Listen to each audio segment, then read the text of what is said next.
5 of 5 ka sa individual event. Oo. 5 of 5 sa individual events na na-accomplish mo yung goal mo. Anong masasabi mo? I'm happy with my time sa first few days. And although bad time ako this event, okay, it's not like super bad naman. It's just that hindi ko in-expect, like it's not within my expectations.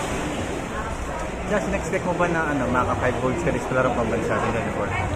Actually, ine-expect ko po ng 5 goals. Pero yung ina-aim ko po talaga is yung mga records. Ano pakiramdam na after 5 years nakabalik ka ulit sa larong pambansa? I'm happy to sunod palaro kasi the first time I sunod palaro, bakit 2018, doon po talaga ako parang pinaka-nakilala ng Pilipinas. So doon talaga ako pinaka-nag-asayaw athlete. So I'm really happy.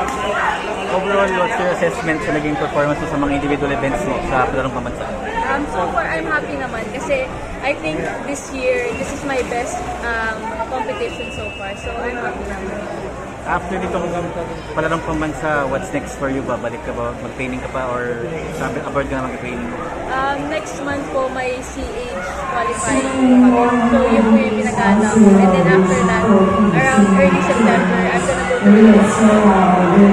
Siguro, coming into this event, obviously you're a favorite to win, no? Siguro how do you prepare mentally na lang na, kumbaga, hindi ka mag-quote-unquote choke sa event na to? I think as I grow up, yung pinaka-na-learn ko talaga is to not care about other people's expectations and instead, mas may paki ako sa sarili kong expectation and goals. Kasi at the end of the day, yun naman talaga yung nagmamatter, yung kung paano yung plano ko sa sarili ko.